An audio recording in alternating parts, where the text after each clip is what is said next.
Poi scegli la automatica dei canali, attendi qualche minuto e tutte le stazioni DAB della tua zona saranno disponibili. Va ora in onda L'Avvocato risponde.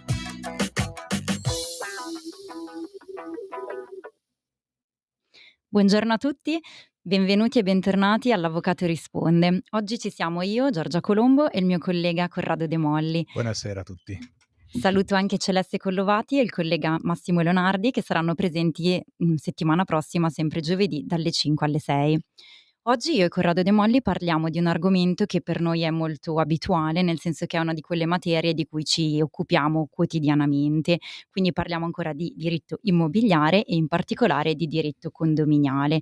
Se Corrado sei d'accordo, farei nella prima parte più condominiale, così trattiamo un tema un po' purtroppo sempre attuale, forse anche più di prima, e spinoso. Esatto. E nella seconda parte magari introduciamo un argomento che riguarda più la materia del diritto immobiliare e di cui secondo noi si parlerà sempre di più da qui in poi, già se ne parla da un po' di tempo, che è l'argomento del 110% del superbonus.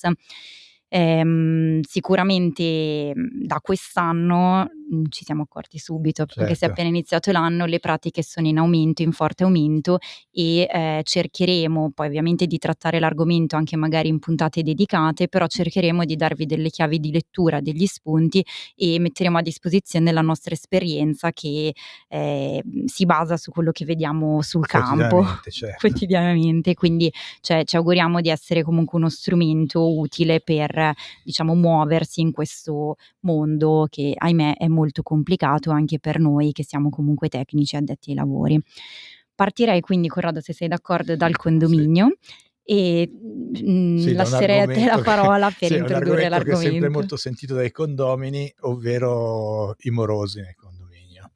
È un argomento che in tutti i condomini viene sempre sollevato, perché diciamo così i condomini virtuosi, ovvero quelli che sono in regola con i pagamenti delle rate, si lamentano sempre di quelli che magari vittima di eventi sfortunati o magari perché vogliono fare un po' i furbetti, non pagano le spese condominiali e quindi addossano i costi delle spese dei fornitori del condominio a carico di chi invece le spese le paga con puntualità. E quindi c'è sempre questa diatriba e spesso i condomini virtuosi vogliono sapere chi è quel condomino che non paga, perché non ha pagato questo, ha cambiato la macchina, perché poi purtroppo vivere in condominio comporta anche il fatto che ci si vede e ci si nota se cambia qualche cosa. Quindi si controlla. Si controlla un po' e dice ma come hai cambiato la macchina e hai omesso di pagare le spese condominiali, quindi questo crea anche un po' di malumore. Però noi siamo qua per parlare dei rimedi che si possono offrire e anche magari dei consigli anche. Sì, e magari anche delle abitudini virtuose magari che si possono seguire lato studi di amministrazione in particolare, perché purtroppo poi è l'amministratore che deve gestire in prima persona queste situazioni e ha anche degli obblighi di legge, quindi avendo anche una responsabilità direttamente in capo è tenuto a monitorare la situazione, ma proprio perché è necessario avere delle entrate regolari per far fronte alle spese che maturano regolarmente all'interno di un condominio, motivo per cui è bene sensibilizzare in ogni momento della gestione, non solo quando si verifica il problema, proprio perché sia lato fornitori che continuano ovviamente a svolgere i servizi, quindi lato condominio ovviamente hanno sempre delle spese da questo punto di vista, ma anche lato condomini regolarmente loro sono tenuti a versare le spese condominiali, quindi non si tratta di una tantum, si tratta proprio di un debito che, se è debito, è destinato solo ad aumentare, quindi è giusto intervenire nel momento utile, quando ancora si può risolvere il problema, piuttosto che poi assistere ai casi che noi definiamo patologici, che sono in alcuni casi complicata risoluzione. e anche parlavamo prima, senza risoluzione, purtroppo il debito condominiale è un debito che non è fisso come è la fornitura di un materiale, è un debito che è destinato ad aumentare perché periodicamente scadono altre rate e quindi spesso magari per buonismo l'amministratore o anche la compagine condominiale aspetta a intraprendere le azioni pensando di fare il bene di chi in quel momento è debitore, ma in realtà produce l'effetto contrario, perché poi quando il debito aumenta in maniera considerevole è molto più difficile per il debitore rientrare dalla morosità. E poi magari gli stessi che sono stati, tra virgolette, "disponibili", poi sono i primi a Esatto. non gradire certe situazioni, perché banalmente devono essere deliberate delle spese straordinarie. Ovviamente il fatto di avere dei morosi in condominio magari può anche rallentare, se non costringere a rinunciare poi a degli Certo. interventi che possono essere invece migliorativi anche proprio per tutti. E poi, io penso sempre anche al valore finale dei nostri appartamenti in condominio. Più si fa manutenzione regolarmente e si interviene anche per anche quando non è strettamente necessario, ma proprio per migliorare l'ambiente in cui si vive, più ovviamente i nostri immobili acquistano valore. Certo. Motivo per cui poi si è discusso tanto del 110, perché ovviamente è stata una misura finalizzata anche a dare più valore alle nostre Certo. case.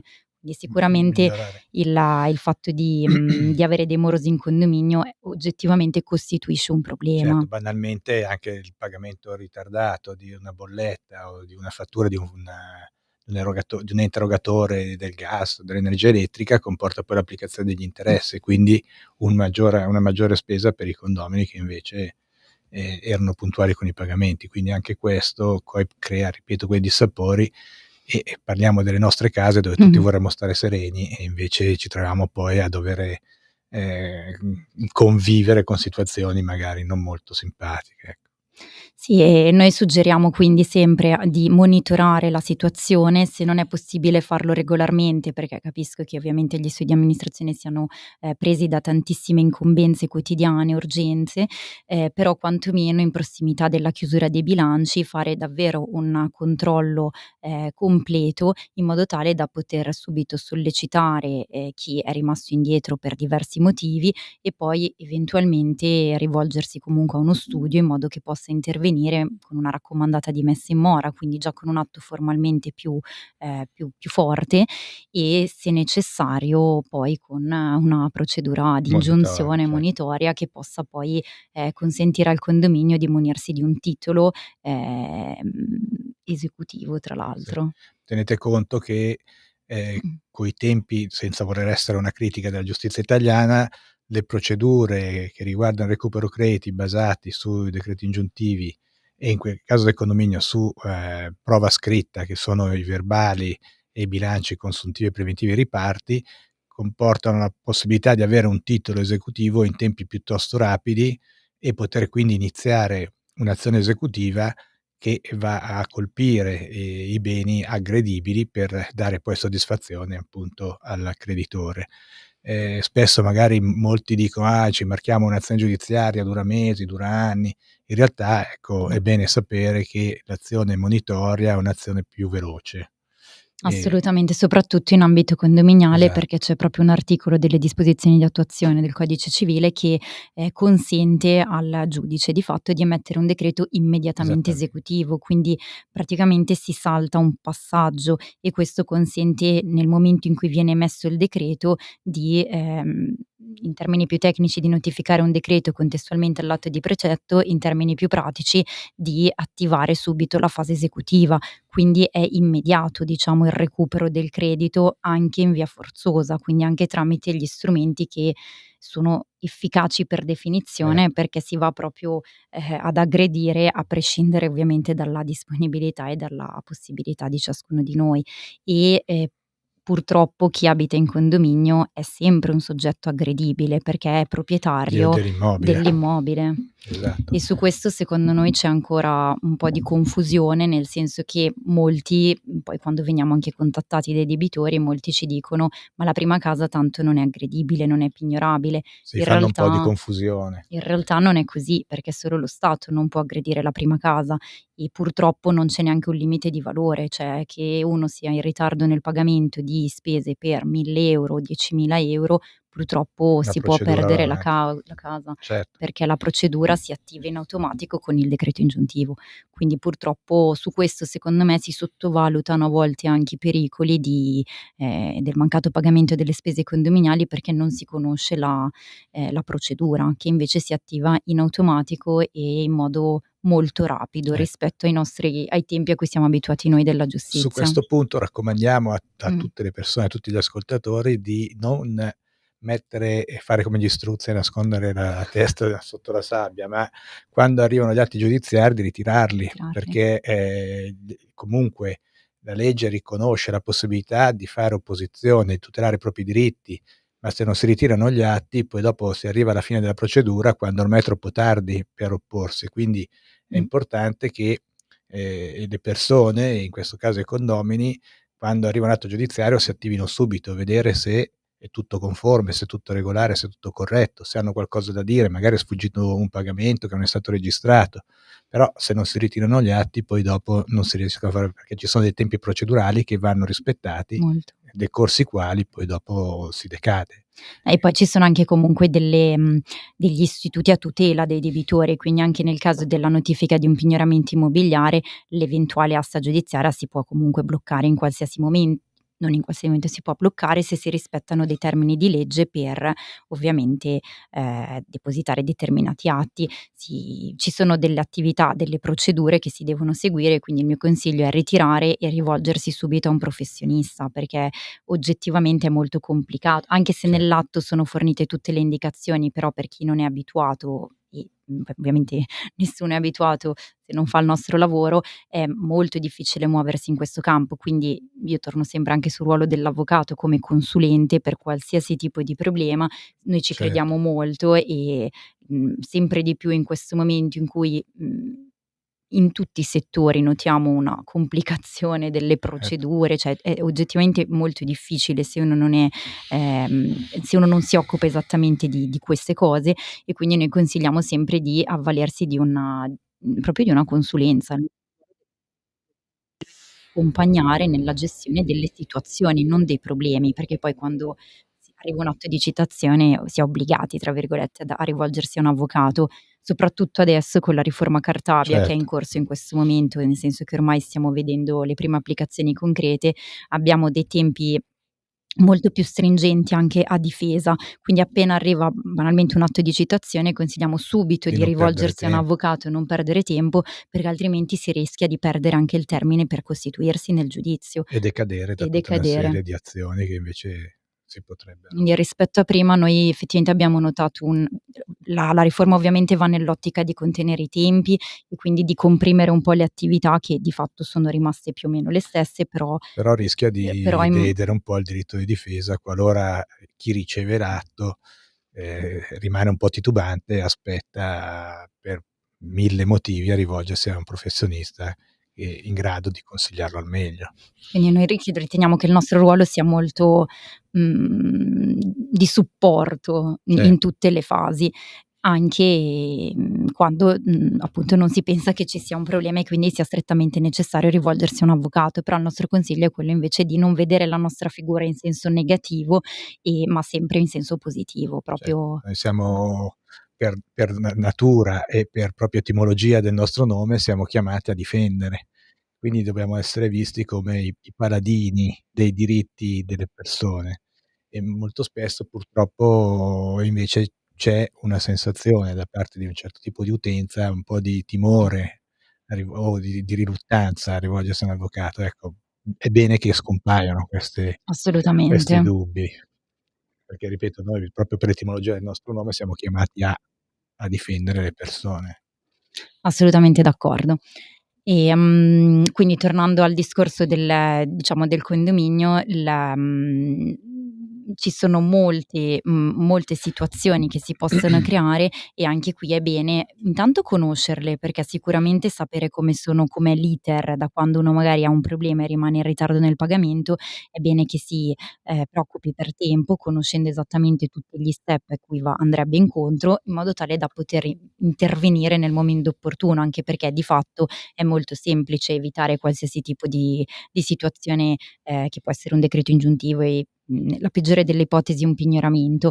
È semplicissimo, basta contattare comunque lo studio di amministrazione, concordare un piano di rientro, rispettare il piano e contestualmente il pagamento delle rate correnti e ovviamente si tampona contestualmente la problematica. Certo, perché le problematiche possono colpire chiunque, quindi si ha sempre, anche in questo caso dall'altra parte, l'amministratore e anche gli altri condomini saranno comprensivi Assolutamente. e un piano di rientro consente di evitare l'insorgere di problematiche che invece poi comporterebbero anche un aumento dei costi.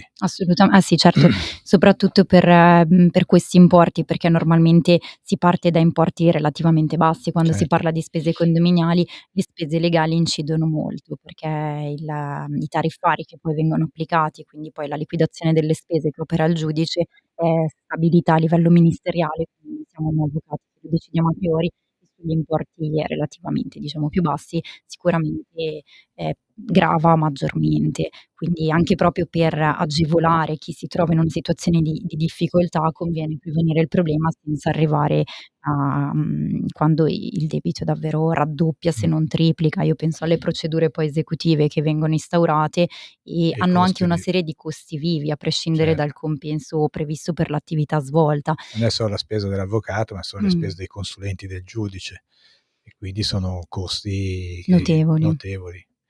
D'altra parte però ricordiamo che per parlare lato amministratore, come le azioni di recupero del credito sono obbligatorie per legge. Assolutamente. L'amministratore ha l'obbligo di fare l'azione per recuperare le spese non pagate dai condomini morosi.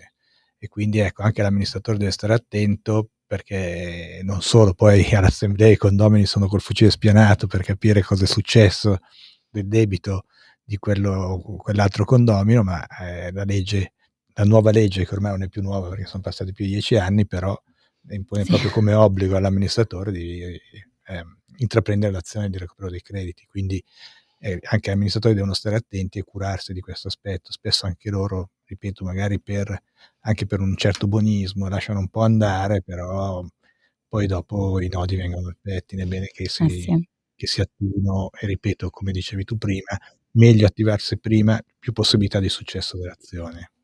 Assolutamente. E comunque sono spese che poi gravano anche sugli altri condomini, perché finché non vengono recuperate, diciamo che all'esito delle procedure si riescono a recuperare le spese Cer legali, però in prima battuta, spesso è vengono il condominio anticipate. a doverle anticipare e quindi aumentano i costi a carico degli altri condomini. Questo sicuramente non aiuta nei rapporti interni ed è un altro costo, anche se su questo argomento noi da tempo lo sosteniamo, esistono delle tutele legali, quindi noi consigliamo sempre agli Certo, amministratori di avvalersi c'è di una queste polizza. polizze. Ci sono polizze di tutela legale che appunto, Mh, rimborsano i costi delle spese sostenute dal condominio, sia nel caso di cause, sia in caso di azioni per il recupero dei crediti. Quindi è opportuno, sì. sono costi tra l'altro abbastanza bassi, sono polizze che non hanno costi alti, ma che hanno una reale funzione di, supporto e danno un chiaro, aiuto a In molti casi vediamo che addirittura anticipano per il condominio, sì, quindi non solo rimborsano, ma anticipano e, ovviamente si tratta di un'attività monitorata, lato avvocati. Ovviamente noi, relazioniamo quotidianamente e regolarmente la l'attività compagnia. che viene svolta, in modo tale che la compagnia sia sempre informata e autorizza ogni tipo di attività e ovviamente ogni tipo di spesa.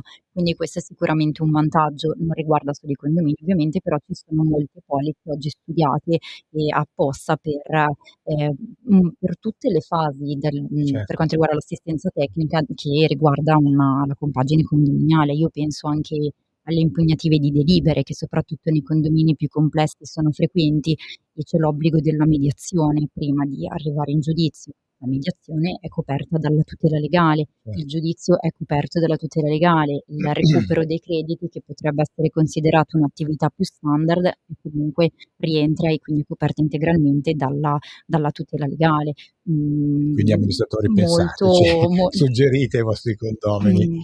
perché è sicuramente Un un aiuto aiuto. che abbiamo e che consente anche forse di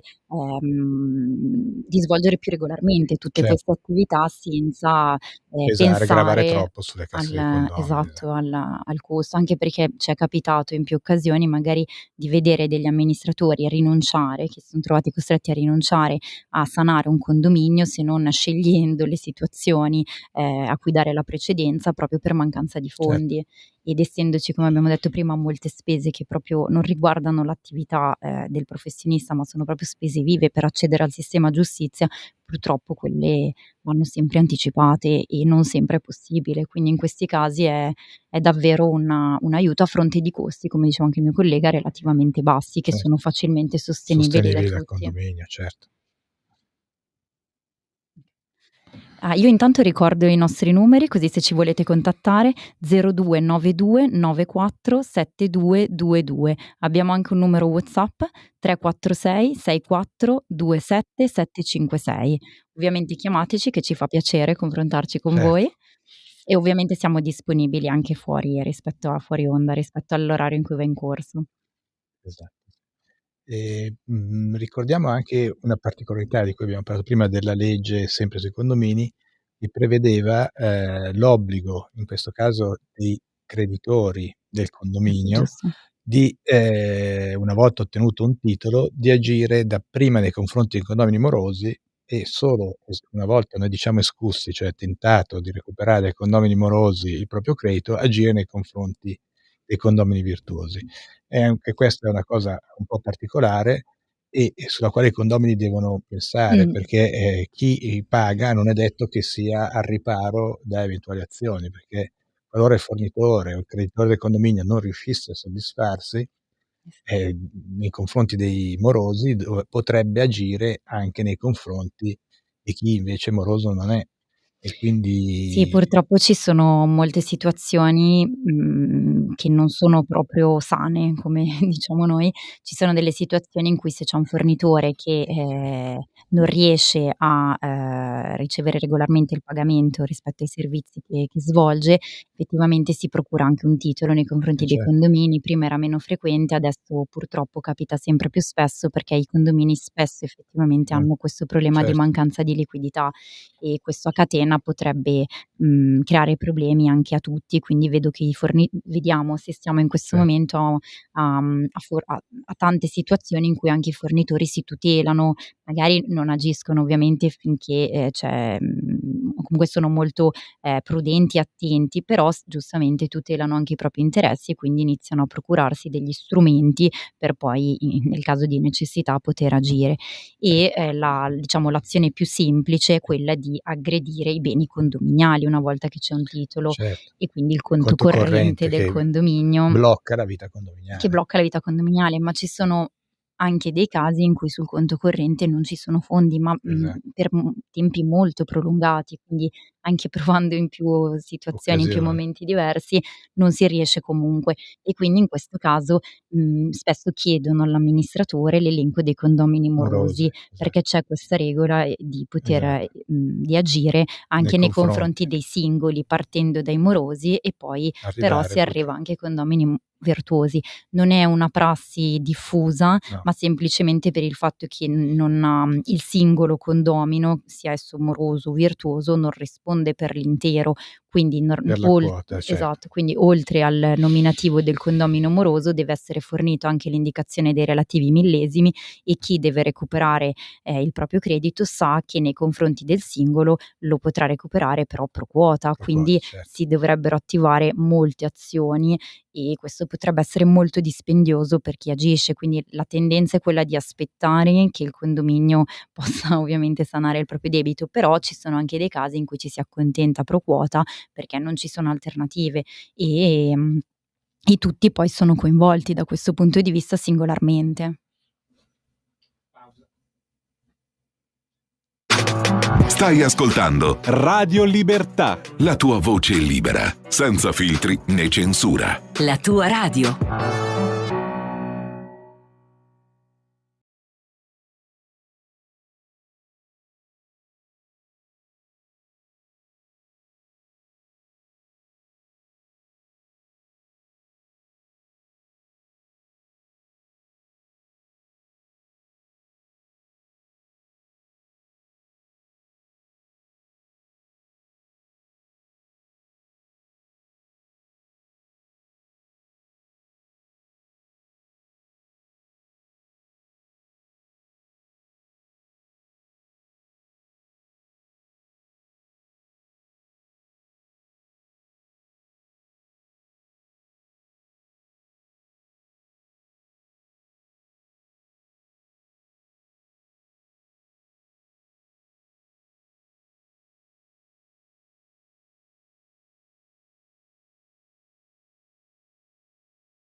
Eccoci di nuovo. Abbiamo parlato fino adesso di diritto più che altro condominiale, adesso vorremmo parlare di diritto più, noi lo definiamo immobiliare, quindi di questioni che attengono più agli immobili in generale e nello specifico anche ovviamente agli immobili presenti all'interno dei nostri condomini. Vogliamo introdurre un tema che, poi tratteremo sicuramente in modo più, dettagliato nelle prossime puntate. Vogliamo introdurre il tema del superbonus, un tema molto sentito, molto caldo, di cui si parla, da un po' ormai e che dal punto di vista anche, Sì, diciamo degli avvocati, comunque dal nostro dal nostro punto di punto di vista vista è, sta diventando un po' delicato, un po' mettiamola così. delicato e un po', cioè frequente. Fonte di parecchio contenzioso. Tra l'altro la misura come era partita in modo Sì, molto diverso. esatto. L'idea era anche un'idea condivisibile, nel senso che, venivamo dal primo lockdown, quindi in una situazione economica difficile, praticamente tutti i settori dell'economia erano rimasti bloccati e il legislatore cosa ha pensato? Ha pensato di rilanciare un po' la nostra economia attraverso una misura che incentivasse il recupero e l'efficientamento energetico dei nostri immobili. Questo perché? Perché, tutti noi italiani abbiamo avuto sempre la fissa del mattone, l'investire nel mattone, essere proprietari di casa e il patrimonio immobiliare italiano è molto vasto, però è un patrimonio costruito soprattutto negli anni '60, '70 e quindi con una, capacità, di risparmio energetico molto bassa. Parliamo infatti di immobili energivori, cioè di divoratori di energia. E quindi, l'idea era quella di, dare un incentivo per fare in modo che questo, patrimonio immobiliare un po', vetusto fosse ammodernato e consentisse un risparmio energetico. Quindi un ulteriore vantaggio, quello di una riduzione dei costi di gestione e anche una diminuzione dell'inquinamento, perché spesso noi vediamo d'inverno ci bloccano l'auto perché l'Euro 4 non può entrare in centro, ma, ci sono dei condomini a Milano che vanno ancora con le centrali a carbone, quindi o a gasolio, ecco, che inquinano come migliaia di auto. L'idea quindi era quella di modernizzare un po' e migliorare anche la salubrità, oltre che l'aspetto estetico delle nostre città. Il problema è che, chiaramente è stato fatto con una forma forse anche un po' troppo generosa, perché si è pubblicizzato questo 110 e è passato il messaggio che gli italiani avevano possibilità di, ristrutturare la loro casa a costo zero, anzi guadagnandoci pure un 10%.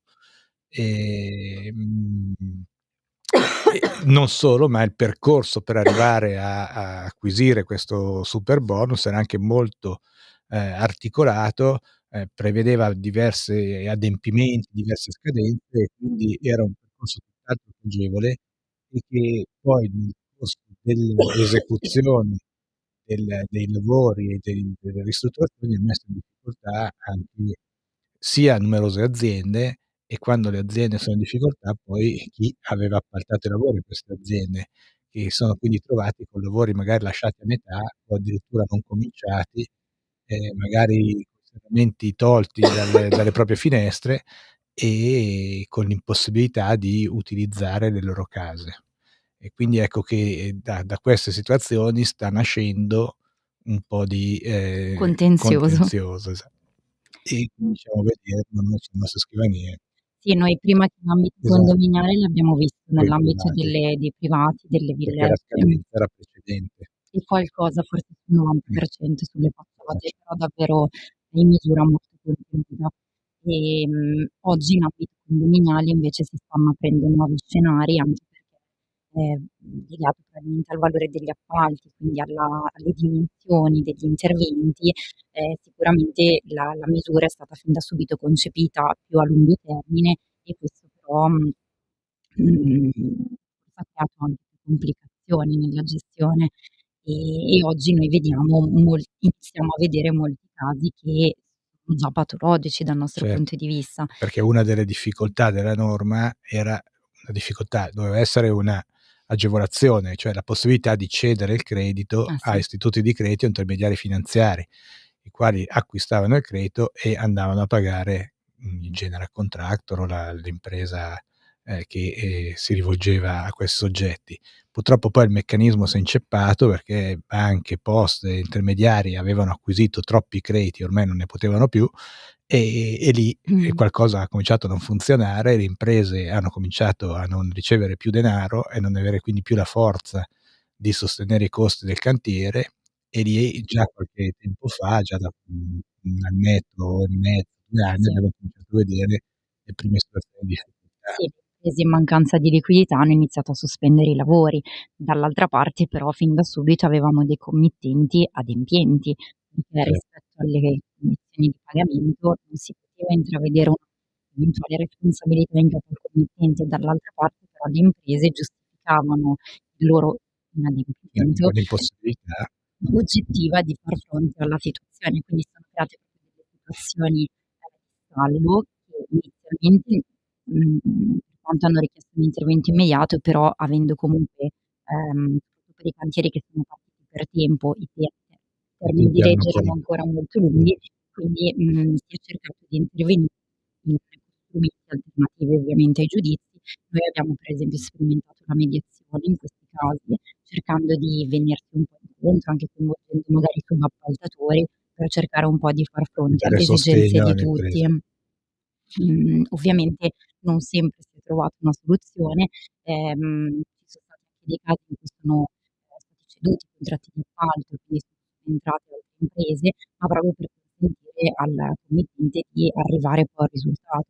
Invece ci sono stati casi in cui purtroppo, i lavori non si sono sbloccati, le imprese sono anche, alcune fallite, Sì, altre magari comunque hanno attraversato dei periodi di difficoltà per cui hanno proprio si son trovati nell'impossibilità totale di poter far fronte alle loro obbligazioni e purtroppo i lavori in molti casi non si sono conclusi e la scadenza ultima era il 31/12/23, quindi immaginate nelle ultime settimane del 2023 la corsa a chiudere i certo. cantieri, a Ci so effettuare i pagamenti, perché poi il momento fondamentale era Esatto, anche quello ultimare i pagamenti entro il 31 entro il dicembre. 31 dicembre. Quindi è stata una corsa al mese di dicembre, le imprese che non avevano più manovalanza possibile per ultimare i lavori, e dall'altra parte procedere con i pagamenti e quindi avere i soldi nelle casse, in questo caso dei condomini, per poter far fronte all'adempimento necessario per poter godere di questo superbonus. Anche perché fino all'ultimo ovviamente non si sapeva come sarebbe stato il futuro del superbonus e, quello che oggi, è certo è che l'aliquota sicuramente è Cer diminuita, è scesa al 70%, quindi per i lavori per la parte di lavori non ultimati, non c'è l perdita totale del superbonus, ma c'è una differenza notevole in Cer termini di costi per chi sì, ha deliberato i parlando di lavori lavori di importi molto molto elevati, elevati. una percentuale del 30% comporta un costo molto alto, soprattutto per chi s'aspettava di non pagare nulla. E soprattutto anche perché questa misura non è nata per chi comunque, diciamo avrebbe potuto comunque, darsi vinto a queste opere di efficientamento, ma è nata soprattutto per quei casi in cui non ci sarebbe stata la possibilità. Noi abbiamo visto, cantieri molto importanti in contesti dove davvero, ha dato una svolta a questa misura, ma se poi, non si arriva al risultato finale, non credo che ci sarà la possibilità di ultimare i lavori, quindi sarà più un cercare, tramite il nostro supporto degli strumenti per ottenere il risarcimento del danno, cioè comunque trovare altre vie per uscire da questo impasse. Però nei casi in cui per esempio i cantieri sono fermi e gli appartamenti sono sventrati, questo è un altro tema che andrà Veramente un comunque disagio veramente immaginabile per coloro che abitano in palazzi che hanno subito una parziale solo per ristrutturazione. e questo è un caso molto frequente che ci arriva molto spesso. Certo, Un altro caso che ci è capitato, che forse è meno ha un impatto, meno, gravoso dal punto di vista, ovviamente personale, ma che comunque solleva dei problemi, sono quei casi in cui i cantieri, i lavori non sono proprio iniziati, cioè è stato firmato il contratto di appalto, è stata già diciamo è stata svolta tutta la parte tecnica e comunque anche la parte di progettazione che sicuramente l'immaginario è, minore rispetto al valore dell'appalto e quindi delle opere, però, il valore che si è dato a tutti questi, diciamo, opere e interventi collegati è Sì, parametrato al valore dell'appalto in percentuale. e quindi i costi anche sono in caso Sì, alti. noi abbiamo visto arrivare delle parcelle elevatissime a fronte di lavori mai iniziati, quindi la preoccupazione di chi poi si trova a ricevere certe richieste è, se è legittima la richiesta Richieste del professionista, a fronte di una impossibilità oggettiva probabilmente sopravvenuta, che ha comportato la mancata realizzazione dei esecuzione del lavori lavoro. e, sapendo, perché poi ovviamente tutti i soggetti che facciamo generare il contratto, sapendo che quel lavoro probabilmente non sarebbe stato deliberato, ma neanche di incarico al tecnico ovviamente, perché Certo, la finalità ultima era semplicemente, questo tipo di lavori da svolgersi con il superbonus. Quindi si discute molto e si vanno a cercare le singole clausole dei contratti che sono stati firmati, proprio per capire come riuscire a, liberarsi da certi impegni economici che effettivamente certo. sarebbero solo un danno per il condominio oggi. Anche lì c'è stato un Mh-mh. problema di mancata, come si dire, consulenza, di Anche. mancata richiesta di consulenza da parte di committenti nei confronti di avvocati e tecnici del diritto che avrebbero potuto aiutare nella stesura di contratti, un po' più equilibrati, mentre invece spesso abbiamo visto sottoscrivere contratti da parte soprattutto di general contractor come se fossero contratti per Per adesione adesione, sì. e quindi Però con, un minimo di possibilità di dialogo, perché quando siamo stati coinvolti in realtà noi siamo riusciti a rinegoziare le clausole. Il problema si è posto nei casi in cui non ci si è avvalsi di una consulenza legale, ma anche perché purtroppo i tempi non spesso è hanno costretto a prendere decisioni, sì, erano talmente stringenti rapide. che, i committenti preferivano arrivare in fretta alla sottoscrizione del contratto per avere maggiore tempo per eseguire i lavori.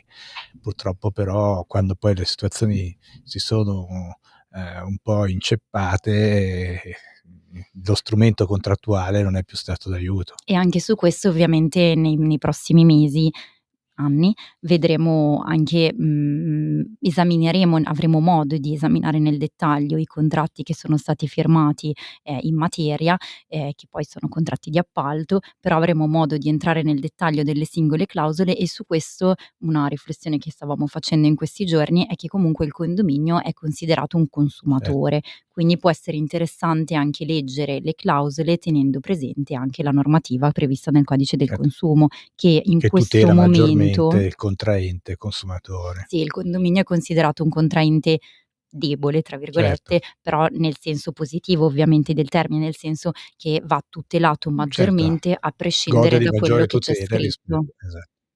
quindi ecco, questa è una cosa importante che si è Sì. delineato proprio negli ultimi E tempi. secondo me, ci sarà particolare attenzione su questo tema perché è una normativa, che deriva dalla normativa europea e, soprattutto negli ultimi mesi, abbiamo notato che c'è un'attenzione notevole, cioè c'è una sensibilizzazione diversa. Sono intervenute anche le sezioni unite, la Cassazione civile a sezioni unite per, aiutare diciamo a prestare maggiore attenzione alle clausole. Si partiva dai contratti bancari in realtà, Sì, per quanto riguarda la sentenza che sto citando, però ultimamente abbiamo notato che, i tribunali di merito, quindi tutti i giudici che vengono coinvolti nel primo grado di giudizio e soprattutto nelle procedure esecutive, stanno applicando a tutti i contratti senza differenza, senza quindi distinguere, la materia che poi è l'oggetto del contratto, stanno applicando questa sentenza proprio per esaminare se ci sono delle clausole vessatorie. Quindi sulla base di quello si può rimettere in discussione tutto quello che è successo fino alla fase esecutiva, quando in realtà dovrebbe essere tutto cristallizzato, il titolo non potrebbe più essere messo in discussione. Essendoci un'attenzione notevole, io mi aspetto che anche in ambito superbonus il fatto che il condominio sia un consumatore possa tutelarlo, anche perché alla fine è il soggetto danneggiato più di tutti. sicuramente sì, perché, ha subito le conseguenze di una situazione che purtroppo non ha avuto gli effetti sperati. Tra Quindi l'altro con una è stato molto facile accedere a questa misura. Io penso, lato privati, villette ovviamente è diverso, però lì le maggioranze richieste però nei condomini era maggioranza bassa, meno del 500 sì, un terzo inferiore a era 1/3 dei millesimi era sufficiente. sufficienti e quindi Mh. alcuni condomini, si sono visti magari trascinati contro la loro volontà in questo tipo di operazione. Giusto o sbagliato che sia, non è questo, però la maggioranza non lo fa, Era quindi molto semplice è accedere molto a questa semplice misura. accedere, certo, si liberava facilmente. Molto. C'era magari una, attenzione, superiore nel caso in cui si dovesse chiedere anche un finanziamento, però in ogni caso, mhmm, abbiamo visto che sono stati deliberati molti di questi Certo, lavori, tantissimi. anche in casi dove magari, Sì, si avevano oggi magari dei general contractor un po' improvvisati. Sono capitati magari società onlus, sono capitati soggetti che avevano appena si erano appena si è mh-mh, improvvisati imprenditori edili, piuttosto che soggetti che magari avevano sede in paesi stranieri. Mi son visto veramente tante cose che poi dopo hanno portato a una stretta e a una continua modifica della normativa per renderla un po' più aderente alla realtà, mettiamola così, per evitare che appunto improvvisati si lanciassero su questo che era stato considerato fin dall'inizio un business. forse è stato quello anche l'errore, Certo, anche perché effettivamente è stata una misura, sulla carta molto interessante, e sicuramente, quindi chi è riuscito, o quantomeno, in tanti hanno sperato in una ripresa grazie a questa misura. Poi la difficoltà che abbiamo notato fin da subito è stato questo continuo legiferare e il fatto che le cambiassero le norme nel corso d'opera, in corso quindi e si applicassero ai lavori esatto, già già in corso. deliberati, già Quindi anche iniziati. per l'impresa era una difficoltà. Un'impresa aveva fatto il suo business plan, aveva fatto tutti i suoi calcoli, i suoi conteggi e poi nel corso dell'esecuzione dei lavori gli cambiano le norme e questo chiaramente spiazza Ma l'imprenditore. infatti io ho detto che il condominio, il committente in generale è il soggetto più danneggiato, ma in realtà non è l'unico soggetto danneggiato, perché è difficile, generalizzare, però ci sono molti casi in cui anche le imprese sono Certo, soggetti danneggiati. Quindi è chiaro che lato committente chi blocca i lavori è responsabile, però lato appaltatore certo, anche le difficoltà oggettive in cui si è trovato a lavorare e a comprese. gestire le situazioni ha davvero comportato un'impossibilità, tant'è che, a livello di contenzioso sarà interessante vedere come verrà poi distribuita la responsabilità e in capo a chi verrà riconosciuta, perché non sono così, nette le Certo. situazioni Per esempio e forse anche le regole che siamo abituati noi ad applicare sui contratti di appalto dovranno essere adeguate, adattate alla specificità del caso, che è mhmm, come tutti i casi nuovi ovviamente richiede un'attenzione in concreto nuova e sicuramente assisteremo a delle decisioni anche, sì, nuove, interessanti. sicuramente nuove perché la materia è completamente nuova. Ne abbiamo cercato delle eventuali sentenze già Sì. emesse, perché ci siamo subito chiesti come potessero poi i giudici orientarsi in una situazione così delicata e oggettivamente complicata, e abbiamo trovato una Sì, la prima sentenza secondo noi sentenza, sì, del interessante. tribunale di Frosinone che per primo ha, mhmm, affrontato questa problematica, che ha riconosciuto 2 cose fondamentali. Una, c'è un contratto d'appalto, l'impresa non esegue e non ottempera agli obblighi del contratto e quindi è inadempiente, per cui c'è la risoluzione del contratto e la restituzione degli importi eventualmente percepiti. Ma la cosa più interessante è che il giudice ha riconosciuto in favore in questo caso era un privato, ma, evidentemente se il filone sarà così potrà essere riconosciuto anche al condominio, comunque al committente, la possibilità di chiedere il risarcimento del danno. Quindi questa era un'ipotesi, sulla quale si ragionava, ma non avevamo ancora la certezza di poter arrivare ad ottenere un risarcimento del danno e come quantificarlo. Nel caso specifico è stato quantificato come dicevamo prima, nella differenza di percentuale tra il 110 e il bonus che è attualmente vigente, perché si è pensato che il committente potesse avere ancora diritto a proseguire i lavori con la nuova normativa.